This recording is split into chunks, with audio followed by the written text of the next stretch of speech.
यह कहानी है शहर में रहने वाले शर्मा परिवार की। अरे जयश्री, क्या कर रही हो? तुम आज इतनी जल्दी क्यों उठ गई? तुम्हें पता है ना, आज आज संडे की छुट्टी है। आलोक, नेहा और रिंकू में से कोई भी नहीं जाएगा, तो तुम आज आराम से उठ जाती। वो कल रात को आलोक नेहा से कह रहा था कि उसका कई दिनों से आलू के पराठे खाने का मन है, तो मैं उसी की तैयारी कर रही हूँ। और नेहा को भी तो आज एक ही दिन मिलता है संडे का, तो वो आप अपने दूसरे काम निपटा रही होगी, तो मैंने सोचा मैं ही बना देती हूँ। और रिंकू ने आज मैगी खाने की फरमाइश की है, तो उसके लिए मैगी बना लेती हूँ। एक संडे ही तो मिलता है मेरे बच्चों को जब वो आराम से खा पी सकते हैं। अरे वो सब तो ठीक है, लेकिन तुम अपना भी तो ध्यान रखा करो। सुबह उठ के काम पे लग जाती हो, फिर अपनी सेहत का ध्यान नहीं रखती हो। कोई बात नहीं जी, आपको तो पता है ना, मैं बच्चों की खुशियों में ही अपनी खुशियाँ ढूंढ लेती हूँ। और फिर आपको तो पता ही है मुझे घर का काम करना कितना अच्छा लगता है। आप बैठो, मैं आपके लिए अच्छी सी अदरक वाली चाय बना कर लाती हूँ। जय श्री एक संपूर्ण गृहिणी, अच्छी पत्नी, अच्छी माँ और दादी और एक बहुत अच्छी सास थी। वह सारा दिन भर बस दूसरों के बारे में ही सोचती थी और उनकी पसंद के हिसाब से सबका ख्याल रखती थी। यही जय श्री की आदत थी। नेहा की शादी को अब 8 साल हो गए हैं और रिंकू भी 7 साल का हो गया है। रिंकू बचपन से ही अपनी माँ से ज़्यादा अपनी दादी के साथ रहा है, क्योंकि नेहा शुरू से ही एक वर्किंग वूमेन थी, जिस वजह से जयश्री ने ही सारा घर संभाला हुआ था। और इसकी वजह से नेहा अपनी सारी घर की जिम्मेदारियों से बची हुई थी। नेहा सुबह सुबह योगा कर रही थी। नेहा, मैंने तुमसे कहा था ना मुझे आलू के पराठे खाने हैं। आलोक, मैं अभी एक्सरसाइज कर रही हूँ। तुम तो जानते हो ना, मुझे बस एक संडे ही मिलता है जब मैं अपनी मन का कर सकती हूँ। बाकी दिन मेरे ऊपर ऑफिस का स्ट्रेस होता है।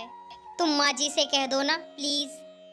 आलोक बेटा, अरे क्या हुआ, तुम दोनों क्यों झगड़ा कर रहे हो? आलोक बेटा, तुम नहा धो के फ्रेश हो जाओ, मैंने तुम्हारे लिए आलू के पराठे बनाने की तैयारी कर ली है। तुम बहू पे गुस्सा मत करो, बहू बेचारी को भी तो आज एक संडे का दिन ही मिलता है। चलो ठीक है, माँ ने तो आलू के पराठे बना दिए हैं। अब नेहा, तुम कम से कम मेरे लिए बादाम शेक तो बनाकर ला सकती हो ना? आलोक प्लीज तुम खुद बना लो ना, नहीं तो मेरी एक्सरसाइज बीच में ही छूट जाएगी। और अगर हो सके तो प्लीज मेरे लिए भी थोड़ा सा ग्रीन टी बना लो। जब तुम मेरी बात नहीं सुनती तो मैं तुम्हारी बात क्यों सुनूं? मैं नहीं बनाऊंगा तुम्हारे लिए ग्रीन टी। अरे बच्चों, तुम झगड़ा क्यों कर रहे हो? आलोक, मैंने तेरे लिए बादाम शेक बना दिया है बेटा। और बहू, तुम्हारी ग्रीन टी के लिए मैंने पानी उबालने के लिए रखा है, अभी थोड़ी देर में ले आती हूँ। थैंक यू माँ जी। माँ जी, मुझे आपकी हेल्प की ज़रूरत है। आज मुझसे मिलने काफ़ी समय बाद मेरी कुछ दोस्त आ रही हैं, तो शाम को क्या आप उनके लिए थोड़ा चाय और पकोड़े बना दोगी? चिंता मत करो बहू, मैं बना दूंगी बेटा। और आलोक बेटा, तुम नहा कर आ जाओ तो मैं तुम्हारे लिए गरम गरम पराठे सेक देती हूँ। जय श्री ऐसे ही सबकी फरमाइशें चुपचाप पूरा करती रहती है। तब शाम को नेहा की दोस्त घर पर आ गई। जय श्री अकेले ही सबकी खातिरदारी में फिर से लग जाती है। अरे जयश्री, तुम थोड़ा सा चाय बनाने के लिए बहू को तो बोल सकती हो ना? अकेली कब तक काम करती रहोगी? ये पकोड़े तुम तल रही हो तो चाय तो वो बना सकती है ना? और वैसे भी चाय तो बनी है, बस कप में ही तो डालनी है। अरे नहीं नहीं, ऐसा सही नहीं लगता। वो अपने दोस्तों के बीच बैठी है, मैं ऐसे बीच में बुलाऊंगी तो सही नहीं लगता। ये लीजिए, ये पकोड़ा चक्कर बताइए कैसा बना है, नमक मिर्च। ये तो गलत बात है जयश्री। तुम थोड़ा बहुत काम की जिम्मेदारियां बहू को भी दिया करो। वो तुम्हारे भरोसे कुछ भी नहीं करती है। कोई बात नहीं जी, बहुएं भी बेटी की तरह होती हैं, और नेहा तो मेरी बेटी जैसी ही है। चलिए आप ये सब छोड़िए, मैं अभी चाय देकर आती हूँ। तब जयश्री सबके लिए चाय और पकोड़े लेकर जाती है, लेकिन वह नेहा और उसके दोस्तों के बीच हो रही बात को दरवाजे से ही सुन लेती है और दरवाजे पे ही कदम रोक लेती है। हाँ यार नेहा, तू बिल्कुल सही कह रही है। कल मेरे यहाँ कुछ गेस्ट आ गए थे, तो मेरी रोटी बनाने वाली ने छुट्टी कर दी। मैंने सारा खाना बाहर से ऑर्डर किया। तभी तो मैं खुद को खुशकिस्मत समझती हूँ, क्योंकि मेरी सास घर का सारा काम खुद ही कर लेती है। बस करना ही क्या है, मीठी मीठी बातें करके माँ जी कर लो और सारा का सारा काम आराम से हो जाता है। वैसे मेरी सास को ना मीठी मीठी बातों से बेवकूफ़ बनाना बहुत आसान है।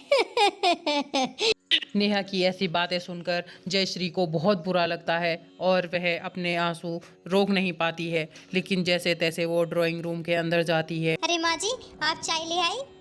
तुम्हें पता है मेरी माँ जी के हाथ की बनी अदरक की चाय सबसे बेस्ट है, और पकोड़ों की तो बात ही मत पूछो। बहू, अगर और पकोड़े चाहिए होंगे बेटा तो आवाज़ लगाना। तब जयश्री वहाँ से चली जाती है। अगले दिन सुबह उठते ही जयश्री के हाथों में अटैची थी। ये सब देखकर नेहा और आलोक परेशान हो जाते हैं। माँ, आप कहीं जा रही हो क्या? हाँ बेटा, तुम्हारी माँ मायके जा रही है। ये कह रही थी कि मायके की बहुत याद आ रही है, अपने भैया भाभी से मिलने के लिए जा रही है। मैंने भी हाँ कर दिया बेटा। क्यों, ठीक है ना? कुछ दिन आराम भी कर लेगी और अपने भैया भाभी से मिल भी लेगी। तुम्हारी माँ को अच्छा लगेगा बेटा। हाँ, मेरे भतीजे प्रशांत की शादी में गई थी और 2-4 दिन में हम आ गए थे और उसकी बहू से भी ठीक से मिलना नहीं हो पाया। सोच रही हूँ 1 महीना आराम से रह कर आऊँ इस बार। क्या माँ जी, 1 महीना? नेहा बहुत जोर से चिल्लाई। सभी लोग उसी की तरफ देखने लगे, मानो 1 महीना सुनकर प्रलय आ गया हो। क्यों, 1 महीना कम है तो 2 महीने में आ जाऊंगी।